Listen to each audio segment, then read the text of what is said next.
a presidential ambassador and biomedical studies student at Colorado State University. Hi folks, my name is Kim. I'm also presidential ambassador and I'm studying biomedical and mechanical engineering at CSU. We're joined here today with our alumna, Dr. Brielle Weldon. Thanks for joining us today. Yeah, thanks for having me.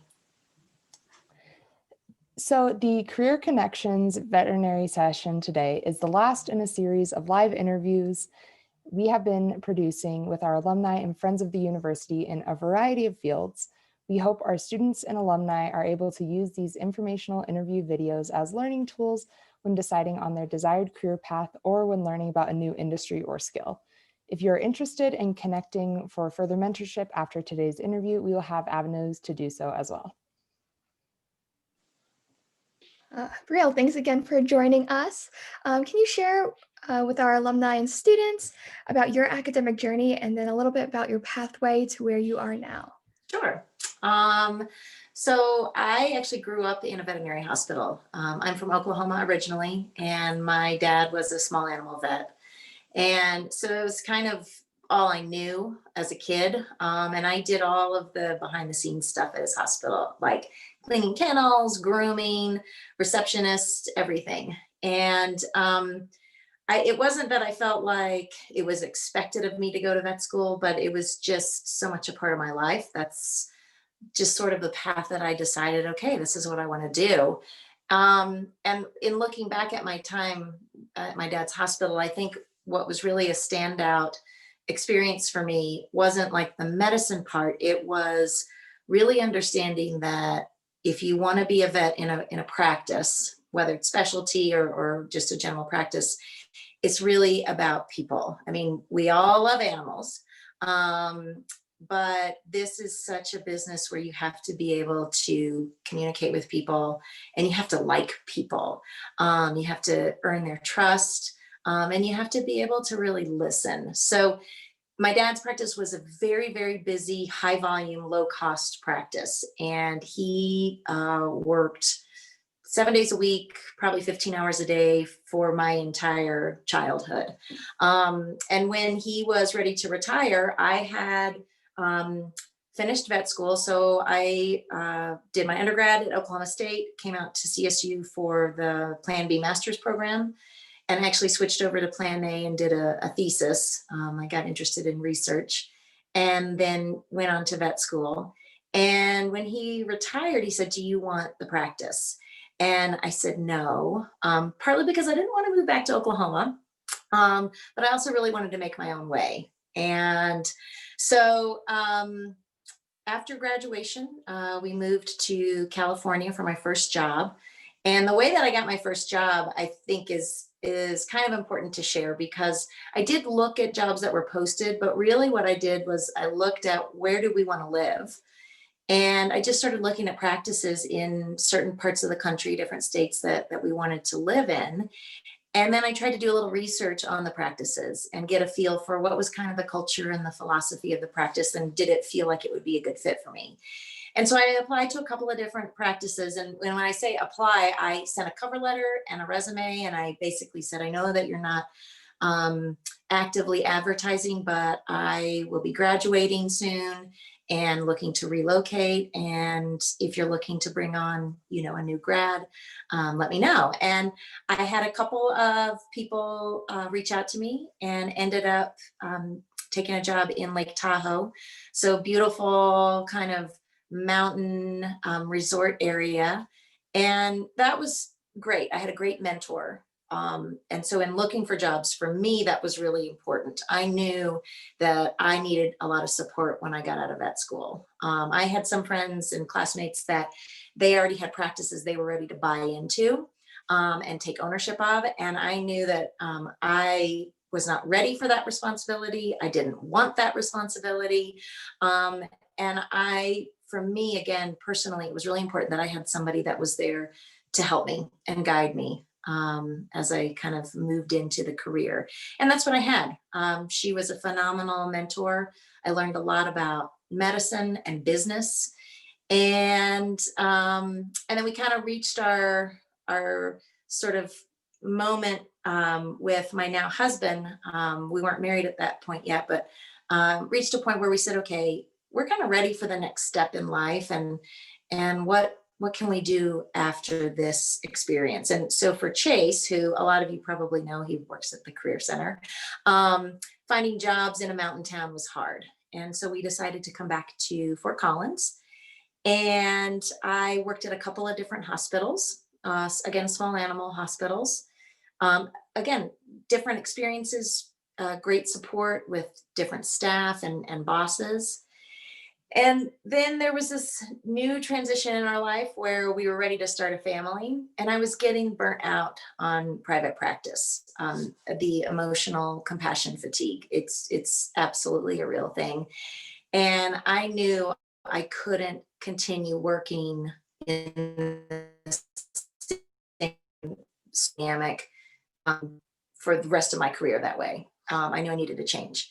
And so kind of coincidentally, it's funny how the stars line up, but there was an opening at HESCA, which is a local small veterinary pharmaceutical company that happens to be in Loveland. And they needed a veterinarian for their medical consulting group. And I applied and went through a pretty rigorous interview and application experience and got hired. So all of a sudden I went from the stress of a crazy busy clinic and trying to, negotiate why people had to pay their bills and emergencies and being on call to like a 9 to 5 job, sitting at a desk with benefits and a really great salary, and seeing a completely different side of veterinary medicine that I guess I never even thought about it. You use drugs all the time, but you never really put a lot of thought into what's the process behind those. So it was really fun and interesting to have that exposure and kind of have just a different work environment. And sitting at a desk probably doesn't sound appealing to some people, especially for folks that are vets or want to be vets. You have this ideal of what being a veterinarian is, but it was great. And I learned a lot. I was promoted to manager of our department, which I never thought I would be manager of anything. And so again, learning about different people skills and pharmaceutical and industry and corporate. And then I kind of started feeling this pull back to clinical medicine, missing working with people and helping pets directly one-on-one. And I ended up getting certified in veterinary medical acupuncture with Dr. Robinson. She's separate from CSU, but anyway, I went through her program and it was phenomenal. And I started my own house call business, focusing really just on integrative medicine. And I did that for 5 years. I, in the interim, took some additional certification in herbal medicine, Western herbs and Chinese herbs. And really created a business the way that I wanted it. Like I set my own hours, I set my own fees. I had to do all the marketing, all the accounting, all the IT stuff, built the website, like really learned about a lot of different stuff completely unrelated to veterinary medicine.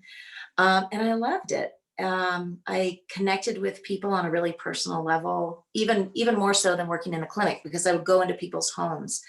And it was great, but so 5 years more, I've always felt like I'm on this 5-year plan now. I was really looking at, okay, I've built this practice. I'm a one-person show. I don't have a technician, I don't have anybody that helps me with anything. Where am I going to go from here? And had kind of toyed with the idea of buying into a practice with a couple of other vets in town and expanding and being part of a general practice, but really being the one to offer a lot of the integrative stuff. And, this year has been a weird year, and, we had conversations and we met, and it kind of went on the back burner. And I just started looking for jobs again, online, and found jobs in the area of pharmacovigilance, which is drug safety and drug efficacy. And it's just a reflection of all the different things that we can do as vets. If you love animals, that's awesome, right? But there's so much more than just working in a private practice. And there's so many benefits. And of course, there's a trade-off, right? When you take these kinds of corporate desk jobs, you're not working with animals anymore, but it kind of depends, I think, where you're at and what's important to you. And I think those things change over time, right? Like when you're 25, you have certain goals. And now I'm staring down the barrel of 45 and with kids and really thinking, what do the next 20 years look like? Like playing a 5-year plan was fine, but things are different now in my life. So anyway, applied for a couple of different jobs, different pharmaceutical companies, and was offered a position with Merck, which has a huge human as well as veterinary portfolio, lots of different products, heartworm prevention, flea and tick, vaccines, those kinds of things. And so without really any regret or hesitation, I decided to discontinue my house call practice in July of this year. I'm still kind of very new in this position with Merck, but I work from home now, which has been great for me. I, for 5 years, was driving all up and down the Front Range and getting burnt out on that, and just feeling like there's something else I can do now. So I feel really fortunate that I have kind of dabbled in a couple of different areas of the profession. And I don't know where I'll be in 10 years, honestly. And I'm actually kind of okay with that. Like, I know that I have all of this background. There's so many opportunities in the profession. I could always go back into private practice, but there are a lot of different things that are available to us. And I think a lot of times when I talk with students, and sometimes I'll do one-on-one conversations, people are worried, or they're already in practice and they're not liking it. And that's okay. It's trial and error, just like in any profession, to find what fits and what feels right. So that's where I am right now. Awesome. Well, thank you so much for sharing all that. It's Yeah. so cool to hear about different people's paths to where they are now and from their education. So it was really awesome to hear. Is there anything you would have done differently knowing what you know now? That is always such a great question. I mean, I'm so happy with where I'm at right now. I think I had to go through all of those stages, like the excitement of a new job, and then feeling like, okay, it's time to make a move and taking a risk. When I quit my job in Tahoe, I didn't have a job coming back here. It was just, we knew where we wanted to live. We had a group of people and a support network back here, and Fort Collins always felt like home for us. So it wasn't that I was kind of casting aside my career, but for us, it was important to be happy where we were living, and thinking about what we wanted for the future. And all of those experiences, the hard times, the times where I didn't know what to do, where I couldn't help the animal, all of that stuff is very much a normal part of being a vet and practicing medicine, and figuring out what went wrong and what worked. So I guess 10 years ago I would have said, I don't think if I could do it all over again, I don't know if I would do it. But now, after again having all of these experiences and being willing to kind of take a risk, quit my first job, start my own practice. I mean, that was a huge risk. I had like such a great stable job at Heska, but I knew I needed to do something different. So I don't think I would do anything differently where I sit right now. I think the willingness to try different things has paid off. Awesome, thank you. And is there any encouragement or advice you'd like to offer our students and alumni as they pursue their careers?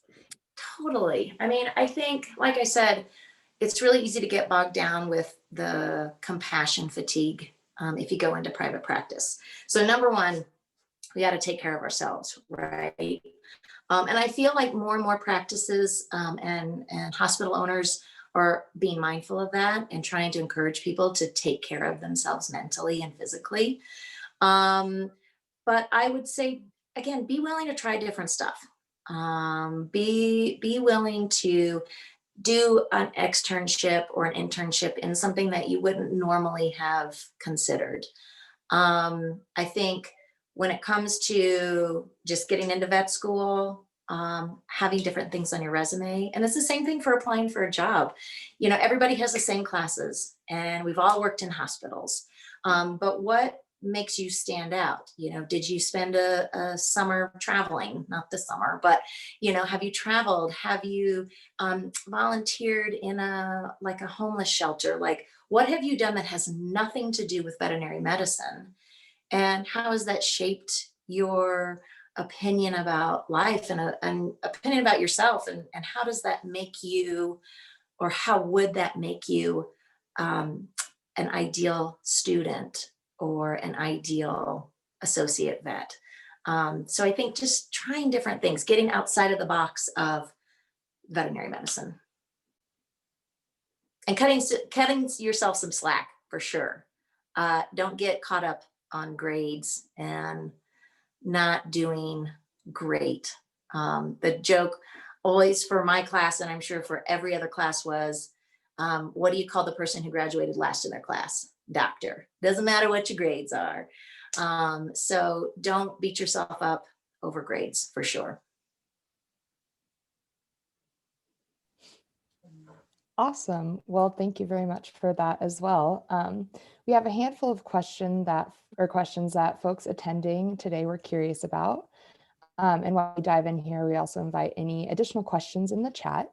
So I know that you just kind of touched on this, but do you have any other recommendations for improving my chances or someone's chances of getting admitted to vet school? You know, I think the cover letter, I've always felt very strongly that your cover letter is your moment to shine on a piece of paper. You know, I don't know what the sort of protocol now is for applicants. I know over the years, some years there have been interviews, some years they're not. But they're always going to look at you first on paper. And like I said, everybody has the same grades. Everybody's worked in a vet hospital.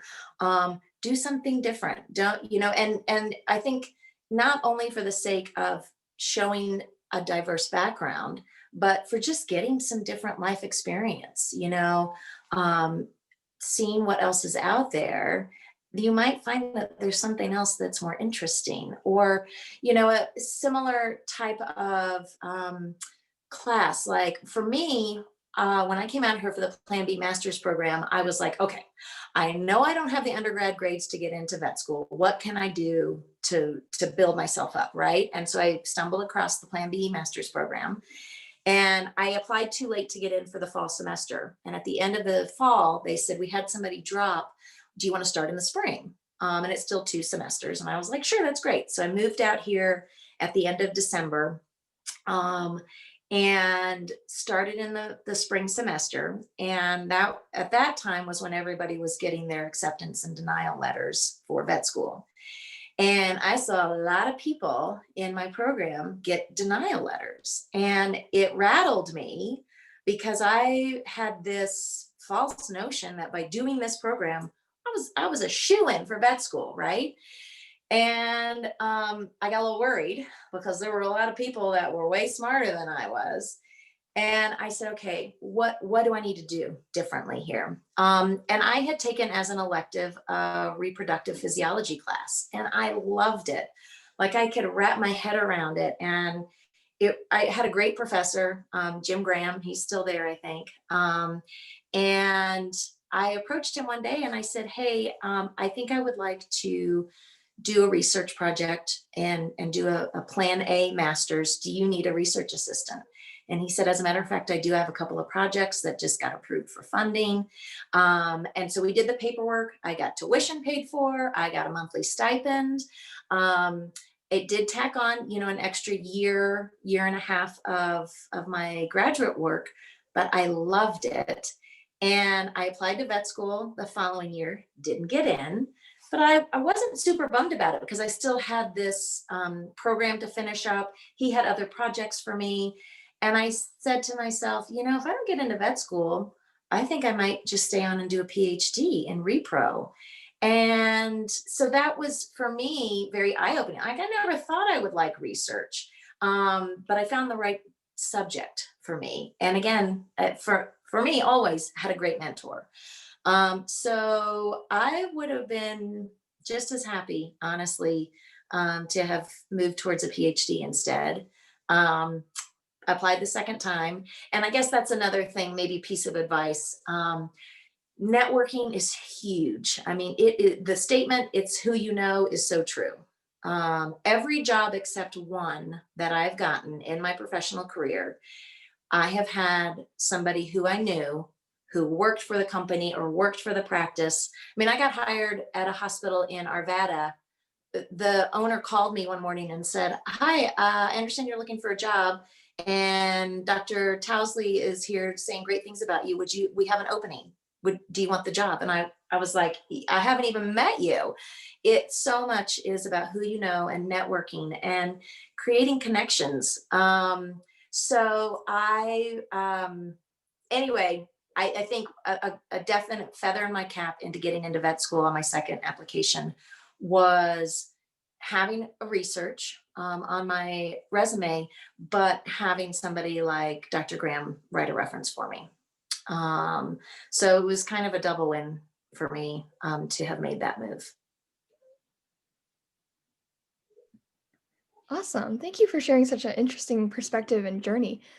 Yeah. There was kind of a follow-up question to what you just asked, or what you just talked about. Uh-huh. Do you have any tips for finding a mentor early on when considering if vet school is the right path, especially straight out of undergrad or when considering a master's before vet school? Mm-hmm.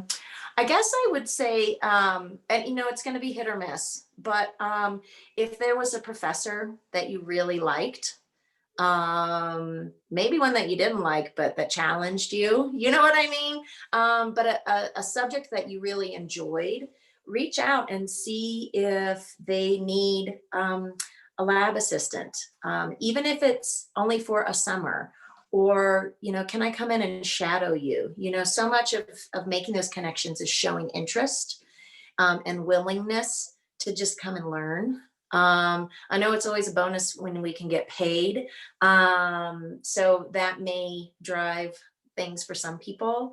But, I don't have like a solid suggestion, but the idea of seeking out people and coming up with your own idea of how could you help them, right? I mean, needs to be probably a little bit of a give and take.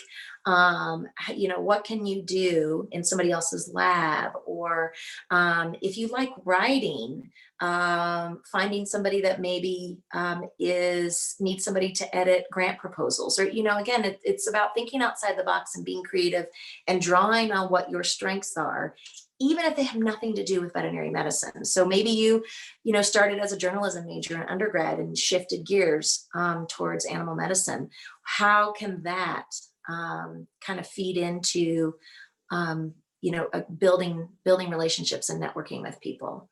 But I think sometimes you just have to be creative. Awesome. Thank you so much for that advice. Sure. Is there an advantage in taking more science courses than the minimum prerequisites? That's a good question. I mean, I don't know. Honestly, that might be a question for if you could speak with somebody like directly, on admissions, or that has something to do with vet school admissions. I think if you have electives that you're trying to fill in and you're like, should I take, higher level chemistry or something like that? If it's something that interests you, I would say absolutely go for it. But again, what builds kind of the diversity of your resume and your application? I don't know what people are looking for. I don't know what admissions committees are looking for. I would encourage people to, if you're again trying to fill in electives and things like that, take things that you find enjoyable, that spark your interest, because there's always a way to kind of channel that into, okay, how is this going to make me a better student, a more interesting applicant, a better veterinarian. Again, something like journalism, like how to communicate is so essential in this profession. Or art, or I don't know. I mean, you only get to go to school usually once, and sometimes it's for a very long stretch of time. But if you've got all your prereqs done, take things that are fun and interesting and low stress. That would be my opinion. And I feel like that makes you more interesting on paper. Again, that you branched out and tried something new.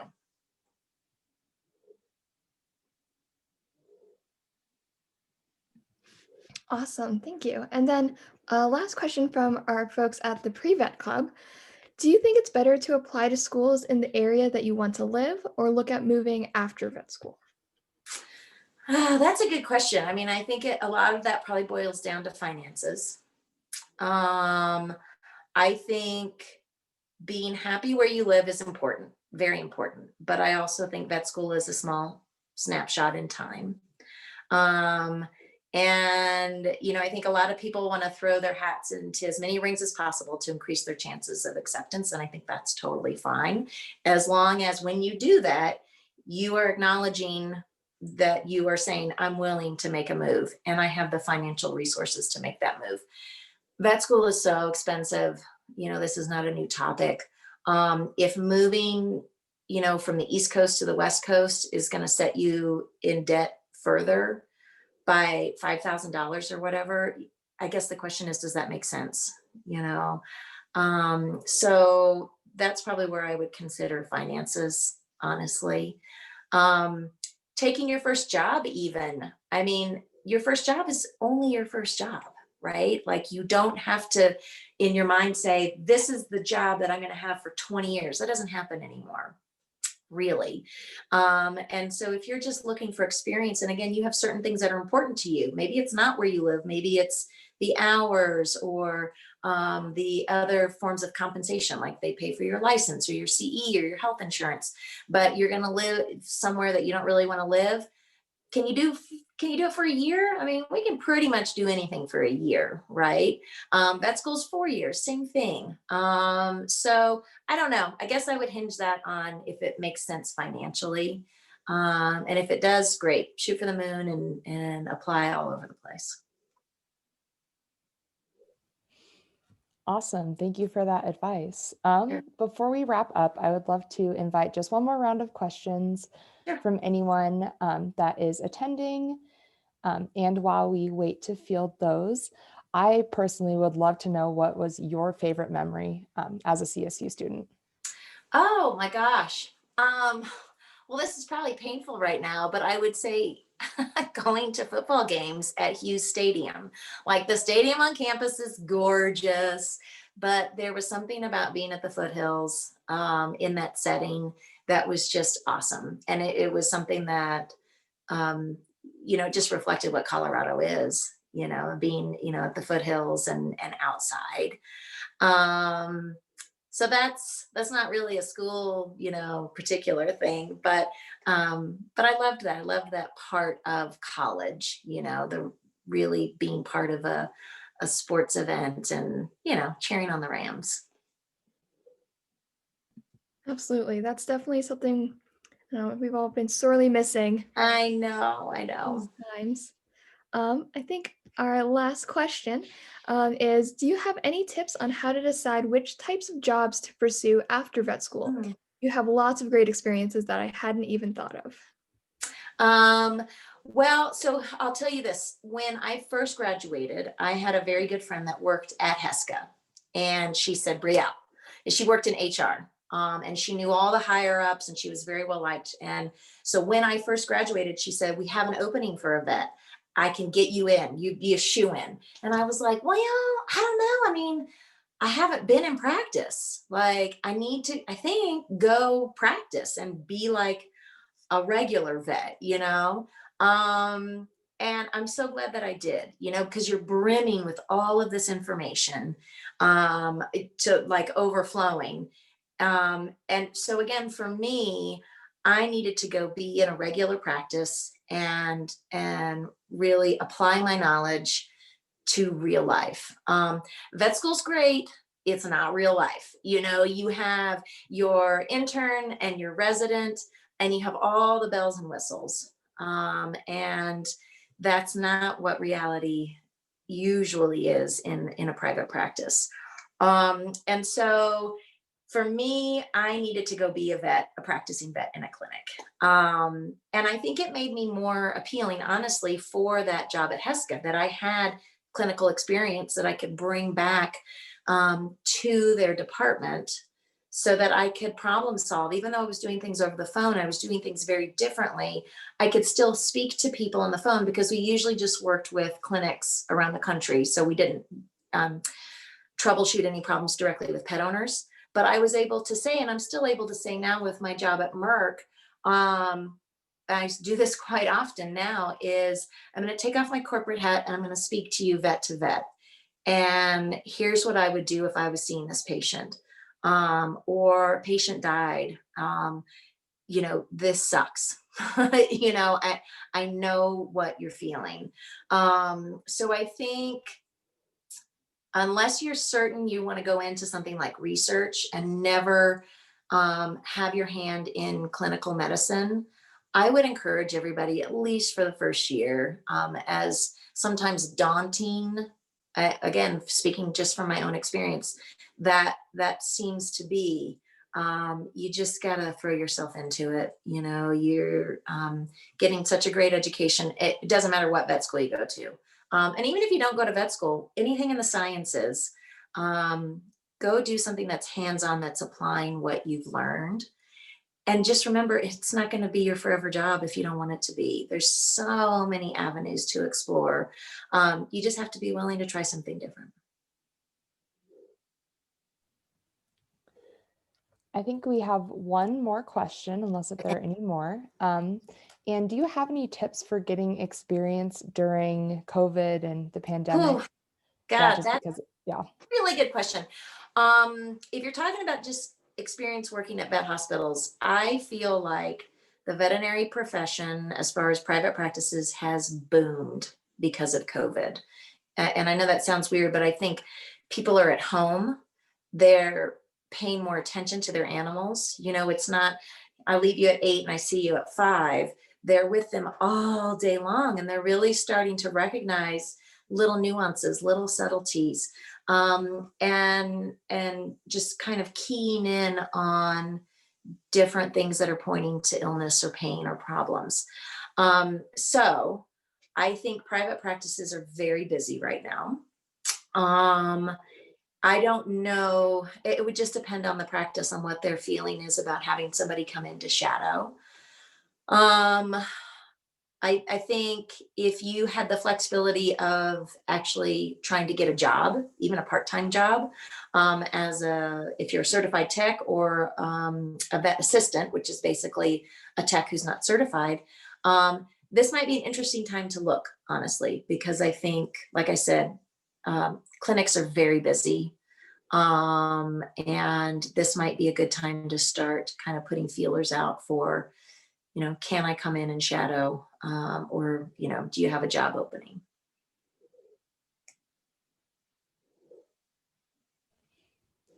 Awesome. Well, I would just want to wrap up and just say thank you all for tuning in. And we're always thinking of how to offer relevant career resources to our students and alumni. And if you're interested in further accessing career services, please visit alumni.colostate.edu. And I also want to give a final thank you to Dr. Brielle Weldon. Absolutely. Thank you for having me. I appreciate your time and interest in having me come over. We also definitely want to thank our CSU Alumni Association members. It's thanks to their membership that events like these are possible. If you all want to learn more about membership or connect through additional engagement opportunities after today, please visit alumni.colostate.edu. Thank you, and as always, go Rams! Go Rams!